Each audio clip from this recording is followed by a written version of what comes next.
Hello दोस्तों। इसके इसके पहले मैंने बताया था प्रोग्रामिंग तक और अभी इसके बाद मैं बताने जा रहा हूँ एल्गोरिथम। ठीक है। और एल्गोरिथम क्या है इसके बारे में जानते हैं। एल्गोरिथम को हम कैसे सॉल्व करते हैं और फिर एल्गोरिथम को किस तरह लिखा जाता है उसको हम step by step one by one यहाँ पे अभी हम लोग जानते हैं। ठीक है। जैसे यहाँ बोल रहा है एल्गोरिथम। एल्गोरिथम क्या है? The method for the method for solving program step by step one by one is known as algorithm. समझ गए? The method for solving program step by step one by one is known as algorithm. यानी कि वह method वह नियम जो किसी function को किसी प्रोग्राम को one by one step by step उसको लिखा जाता हो। ठीक है। उसी को हम एल्गोरिथम कहते हैं।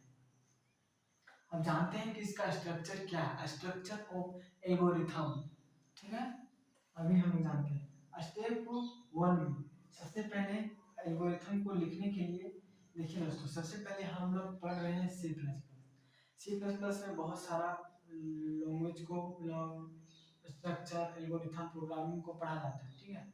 तो उसको कैसे लिखते हैं, कैसे उसको डील करते हैं, वही चीज को हम यहाँ पे जानेंगे। ठीक है।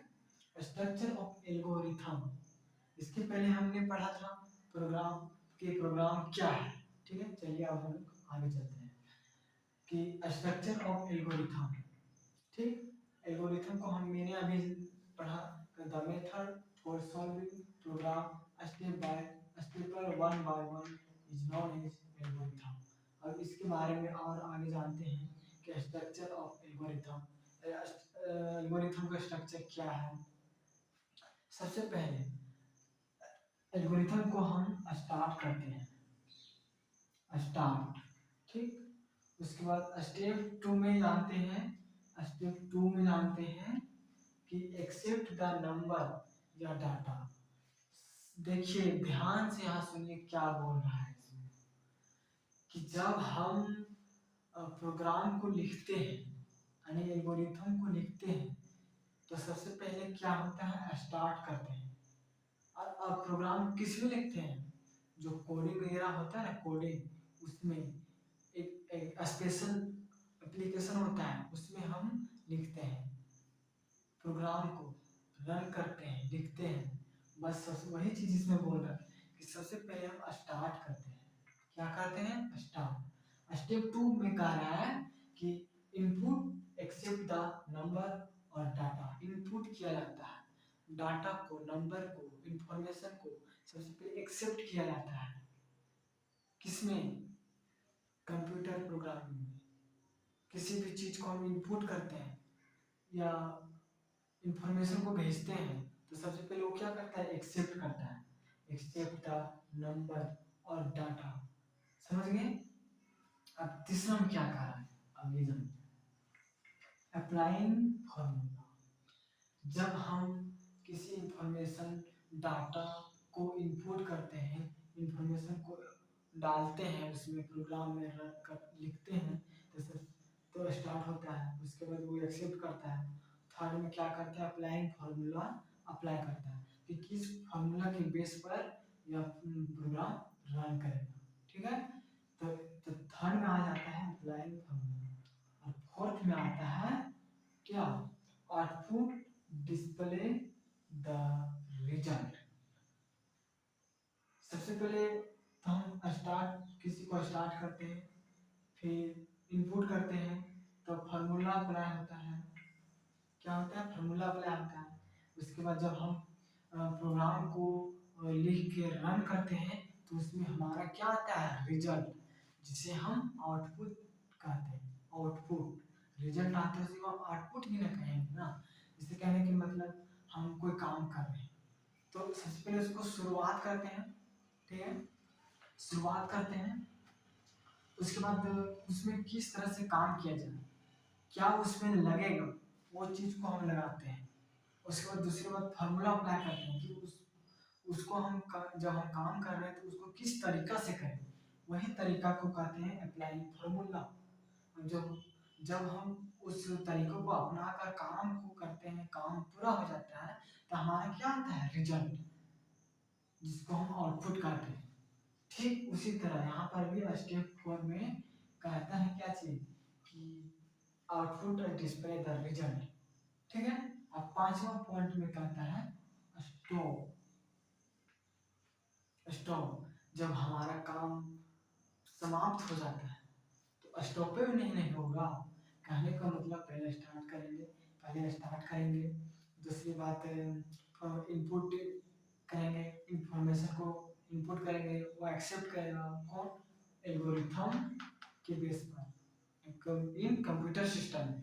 उसके बाद अप्लाइंग फार्मूला होगा, उसके बाद आउटपुट डिस्प्ले द रिजल्ट होगा, उसके बाद स्टेप 5 में स्टॉप होगा। ठीक है, स्टॉप। बस यही था एल्गोरिथम के बारे में। ठीक, अब इसके आगे हम टॉपिक में चलते हैं कि इसको कैसे लिखा जाता है। ठीक,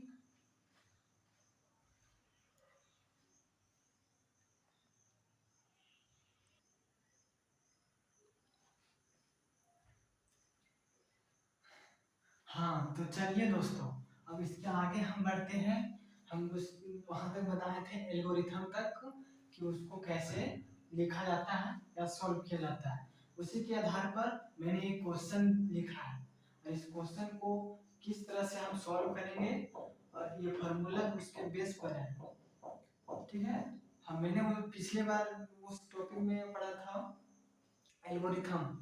तो एल्गोरिथम को कैसे सॉल्व किया जाता है उसके बारे में हमने जाना, और उसी की बेस पर एक क्वेश्चन है, और उसी के क्वेश्चन के आधार पर किस तरह से उसको सॉल्व करेंगे, कैसे लिखेंगे प्रोग्राम को, और कैसे उसको इनपुट होगा, आउटपुट होगा, स्टॉप होगा, इसके बारे में भी हम जानते हैं। सबसे पहले एक क्वेश्चन है, ये क्वेश्चन में क्या बोल रहा है कि write an algorithm to accept the two number. एक लिखिए, एक बोल रहा है क्वेश्चन में कि एक एल्गोरिथम लिखिए जिसमें दो नंबर का एक्सेप्ट हो, दो नंबर का इनपुट हो, और फाइंड सम, क्या ज्ञात करने के लिए बोल रहा है, सम। सम इसमें बोल रहा है, इसका मतलब कि उसमें जोड़ना है। क्या करना है, जोड़ना है। फाइंड सम, इसी से पता चल रहा है क्या ज्ञात करना है, जोड़, यानी कि उसको ऐड करना है। ठीक है, तो स्टेप 1 में क्या बोलता है कि स्टार्ट। सबसे पहले हम किसी भी काम को करते हैं तो डायरेक्ट तो हम फार्मूला अप्लाई नहीं करेंगे, सबसे पहले उसको शुरुआत करेंगे कि कैसे शुरुआत किया जाए। तो ठीक उसी तरह क्वेश्चन के आधार पर इसको सॉल्व करना है। तो सबसे पहले हम स्टार्ट करेंगे। ठीक, स्टार्ट करेंगे, उसके बाद accept the two number. Two number बोल रहा है, यानी कोई भी नंबर हो सकता है। हम इसमें लेट करेंगे, मानेंगे, ए ले लेंगे, बी लेंगे, ए और बी लेंगे। ए के मान कुछ भी रख सकते हैं, बी के मान कुछ भी रख सकते हैं, बस सिर्फ दो ही नंबर लेना है, तो ओनली टू नंबर्स। ठीक है, लेना है और उसको सम निकालना है। जैसे मान के चलते हैं, इसमें बोल रहा है एक्सेप्ट द टू नंबर, तो टू नंबर बोल रहा है, कुछ भी ले सकते हैं, 4 ले सकते हैं, 5 ले सकते हैं, 10 लेते हैं, 100 भी ले सकते हैं, यानी 1 से 100 के बीच कोई भी संख्या ले सकते हैं। ठीक है, ये और बी बोल रहा है, तो ये के मान हम लेते हैं 10, और बी का मान लेते हैं 20। ठीक, और एक यहाँ पे हमने लिया है, ये नहीं कि हम ए के मान 10 ही ले सकते हैं, ये नहीं है कि हम बी के मान 20 ले सकते हैं, हम यहाँ कुछ भी ले सकते हैं, यहाँ 40 ले सकते हैं, यहाँ 50 ले सकते हैं, कुछ भी ले सकते हैं। तो ए और बी का सम निकालने के लिए बोल रहा है, तो ये के बराबर 10 लिए और बी के बराबर 20। तो ये और तो यहाँ पे हम करेंगे 10 प्लस 20 इसके अकॉर्डिंग। ठीक, इसके अकॉर्डिंग समझ रहे हैं। तो ये के मान हमने 10 लिया, b के मान हमने 20 लिया और इसको फाइंड सम करना है। तो सबसे पहले ये इसमें हम इनपुट किए, इनपुट में क्या इनपुट किए, a के मान 20 इनपुट किए और b का मान नहीं सॉरी a का मान 10 इनपुट किए और b का मान 20 इनपुट किए। ठीक है, तो सबसे पहले हम इसको फाइंड सम करेंगे, ऐड करेंगे। तो स्टेप 3 में इसमें क्या होता है, अप्लाइंग फार्मूला। अब फार्मूला अप्लाई कर दिए, ये प्लस बी, तो ये plus B that means 10 plus 20। ठीक, तो स्टेप 4 में फिर क्या होगा, डिस्प्ले द रिजल्ट, यानी कि आउटपुट क्या होगा, इसका रिजल्ट। अब रिजल्ट में क्या आएगा, उन दोनों को सम ही ना रिजल्ट आएगा। यहाँ तो नहीं बोल रहा है, यहाँ तो बोल रहा है सम, प्रोडक्ट तो नहीं बोल रहा है, डिवाइड तो नहीं बोल रहा है, सब्ट्रैक्ट तो नहीं बोल रहा है, सिर्फ सम करने के लिए बोल रहा है। इसको हम जोड़ देंगे 10 प्लस 20, तो रिजल्ट क्या आएगा, इसका रिजल्ट आ जाएगा 30। इसका रिजल्ट क्या आएगा 30। अब 30 जब सारा कुछ काम हो गया, ओके हो गया, यानी कि समाप्त हो गया, फिनिश हो गया, तो काम मेरा रुक जाएगा, स्टॉप हो जाएगा। समझ गए। अब वही को कि सबसे पहले हम स्टार्ट करेंगे, यहाँ बोल रहा है 2 नंबर्स को एक्सेप्ट करना है, 2 नंबर्स को ए और बी मान के लिए। अब ए और बी में कोई भी संख्या हम ले सकते हैं, 1 से लेकर 100 1000 के बीच कोई भी संख्या ले सकते हैं। ले लिए हमने 10 और 20 माना। उसके बाद स्टेप 4 में हमने क्या बोला, डिस्प्ले द रिजल्ट, तो इसका रिजल्ट 30 आ गया। उसके बाद स्टॉप में बोलता है जब इसका रिजल्ट 30 आ गया, अब इसके आगे क्या कुछ हो ही नहीं है, काम करने में कोई काम कर रहे, मेरा काम फिनिश हो गया, खत्म हो गया। अब अगला काम कुछ मिलेगा तभी ना हम करेंगे, उसके बाद तो स्टॉप कर देंगे। यही यहाँ कर रहा है। ठीक है, अब समझ में आ गया। अब इसका आगे चलते हैं, फ्लो चार्ट। फ्लो चार्ट पढ़ते हैं, और फ्लो चार्ट क्या होता है इसके बारे में भी हम डिटेल से जानेंगे। ओके, और तब तक मेरे वीडियो में बने रहिए, कहीं मतलब मैं आपको भी बताने जा रहा हूँ फ्लो चार्ट। ठीक,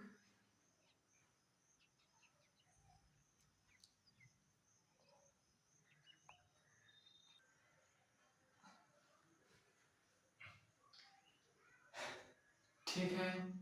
हेलो दोस्तों, चलिए अब हम आगे चलते हैं इसके बारे में। उस टाइम हम लोग पढ़े थे एल्गोरिथम के बारे में, और उसका एक क्वेश्चन भी दिए थे सॉल्व करने के लिए कि किस तरह से सॉल्व किया जाता है, मैंने सॉल्व करके भी बताया था। इसके आगे ये है नेक्स्ट टॉपिक, दूसरा टॉपिक। इस टॉपिक का नाम क्या है, फ्लो चार्ट। इस टॉपिक का नाम है फ्लो चार्ट। आप समझ रहे हैं, फ्लो चार्ट, फ्लो मतलब बहना और चार्ट मतलब उसका चार्ट, उसका आकार, उसके आकार के जैसा बहना, फ्लो चार्ट का है। कहीं मतलब इसी नाम में ही इसका डेफिनेशन छुपा है। इसमें बोल रहा है the graphical representation, the graphical representation of an algorithm, यानी क्या इसमें बोल रहा है कि ग्राफिकल, ग्राफिकल का मतलब होता है ग्राफ, उसका चित्र, चित्र का रिप्रेजेंटेशन करना, किसमें, एल्गोरिथम फ्लो चार्ट। समझा, ये चित्रों को रिप्रेजेंटेशन करके उसका चार्ट बनाना और उसके जैसे सॉल्व करना, वही कह रहा है इसमें flow chart. There are different types of shape are used in flow chart, यानी कि इसमें भिन्न भिन्न प्रकार की, विभिन्न प्रकार की शेप, उसका आकार इसमें बनाया जाता है, यूज किया जाता है फ्लो चार्ट में। ठीक है, विभिन्न प्रकार की, भिन्न भिन्न प्रकार की, अब वो कौन कौन सा आकार है इसके बारे में हम आगे इसमें डिटेल से जानते हैं। ठीक है, तो डायग्राम मैंने बनाया है, डायग्राम से मैं आप लोगों को समझा दूंगा, आप लोग ध्यान पूर्वक सुनिएगा। ठीक है, इस फ्लो चार्ट में तो हम बता दिए इसको क्या कहते हैं, the graphical representation of an algorithm flow chart. There are different types of shape is used in flow chart such as, दिया हुआ है किसमें, डायग्राम। अब डायग्राम के माध्यम से आप लोगों को मैं समझाऊंगा। ठीक है, तो चलिए आगे बढ़ते हैं। ये डायग्राम में ये है जैसे गोल जैसा है ना, ये गोल का देख रहा है, ये गोल का को देख रहे हैं, इसको बोलते हैं ओवल। क्या बोलते हैं, ओवल। और इसको हम सबसे पहले देखो डायग्राम यहाँ है, यहाँ नेम है कि डायग्राम यहाँ तो दिया हुआ है, डायग्राम को यहाँ नाम भी दिया हुआ है और इसका काम भी दिया हुआ है। समझ गए ना, उसका आकार, नाम, काम। ठीक है, तो ओवल, ओवल का नाम पहले काम क्या होता है, स्टार्ट करना। ये चिन्ह है, सिंबल है, सिंबल सिंबल, और सिंबल के आधार पर उसका काम किया जाता है। समझा। और दूसरा बात आता है इसमें एरो, ऐसे एरो हो गया, इधर से एरो हो गया, ऊपर से एरो हो गया। एरो मतलब तीर। नहीं देखा है कभी कभी आप लोग कहीं भी देखे होंगे, कोई भी रोड या सड़क बना हुआ है तो उसमें एरो मार रहता है। अगर लेफ्ट मुड़ना है तो लेफ्ट का एरो मार रहता है, क्योंकि एरो से ही देख के पता चलता है कि जाना हमको किधर है। ठीक है, तो उसी को यहाँ काम है एरो। और एरो का काम क्या होता है, फ्लो करना, यानी कि बहना। समझा, वही है एरो का काम, फ्लो करना। फ्लो मतलब बहना होता है। अब यहाँ इस चीज को देख रहे हैं, ध्यान पूर्वक से सुनिएगा, देखिएगा। पैरेललोग्राम, पैरेललोग्राम जिसका काम क्या होता है, इनपुट करना और आउटपुट भी करना होता है, दो काम होता है। किसका, पैरेललोग्राम। नेम है, डायग्राम है, वर्किंग है, काम है। ठीक है, समझ गए। और सेकेंड में आते हैं, मतलब सेकेंड नेक्स्ट में आते हैं डायग्राम में, रेक्टेंगल। रेक्टेंगल इसका हिंदी क्या होता है, आयत का जैसे इसका डायग्राम बना हुआ है, आप देख सकते हैं। ठीक है, और इसका काम क्या होता है, अप्लाइंग फॉर्मूला, फॉर्मूला को अप्लाई किया जाता है। ठीक है, अप्लाई किया जाता है। और सबसे पहले ये रेक्टेंगल का डायग्राम में ध्यान पूर्वक देखिए, ध्यान पूर्वक। रेक्टेंगल है तो इसका काम अप्लाइंग फार्मूला, मैंने बार बार कहता रहा हूँ कि एल्गोरिथम में यही सारा प्रोसेस है, स्टार्ट, फ्लो, इनपुट, आउटपुट। अब यहाँ पे आ गया रेक्टेंगल का डायग्राम में अप्लाइंग फार्मूला। ठीक, अब आता है हार्मोन। ठीक है, इसके बारे में हम बताते हैं।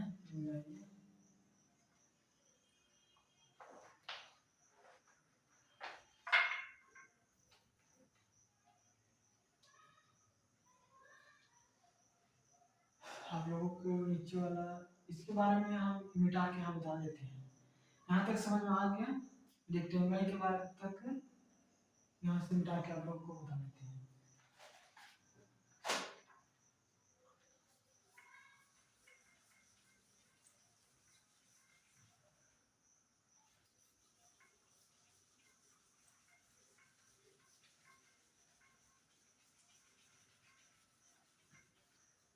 चलिए अब आगे चलते हैं, यहाँ से ध्यान पूर्वक सुनिएगा। इसके और एक आकार है, डायग्राम है, इसको ऐसे बनाया जाता है, इसको बोलते हैं डायग्राम है, डायग्राम। फिर यहाँ नेम है, इसका नाम क्या है, यहाँ ध्यान पूर्वक देखिए, ठीक है, तब समझ में आएगा। इसको, इस आकार को हम क्या बोलते हैं, इस डायग्राम को क्या बोलते हैं, hormone. H double M O N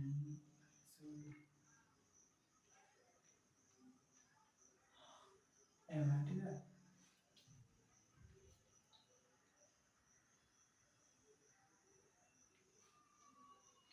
hormone, ठीक है। अब इसका काम क्या होता है, यहाँ पे लिख लेते हैं। डिसीजन मेकिंग करना, क्या करना, डिसीजन मेकिंग करना, और निर्णय को बनाना किसका काम होता है, हार्मोन का।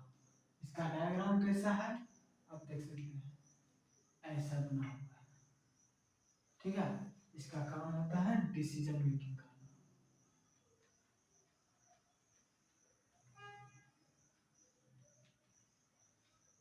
ठीक है, आप लोग समझ गए फ्लो चार्ट को। बस यही इसका फ्लो चार्ट का इंट्रोडक्शन है, डिफिनीशन है। इसके बारे में हमने जाना और पढ़ा कि फ्लो चार्ट क्या होता है और इसका रूल कैसा है, उसको बनाया कैसे जाता है, ठीक है। ये फ्लो चार्ट दूसरा टॉपिक है, प्रोग्रामिंग एल्गोरिथम वो दूसरा टॉपिक था। नेक्स्ट टॉपिक है फ्लो चार्ट। फ्लो चार्ट के इसके कुछ क्वेश्चन भी हैं, इस क्वेश्चन को मैं कराऊंगा और सॉल्व भी करवाऊंगा कि इसको फ्लो चार्ट को किस तरह से लिखा जाता है, ठीक है। आप लोगों को समझ में आ गया होगा, नहीं समझ में आया होगा तो आप लोग कमेंट सेक्शन में जाकर कमेंट जरूर कीजिएगा, मैं दोबारा बताने का कोशिश करूँगा। आप लोगों को जितना बार हो सके उतना बार बताऊँ, लेकिन एक बार लाइक सब्सक्राइब शेयर जरूर कीजिएगा, ठीक है। आप लोगों को मैं फिर नेक्स्ट वीडियो में मिलता हूँ, आज के लिए इतना ही। ओके, थैंक यू, जय हिंद।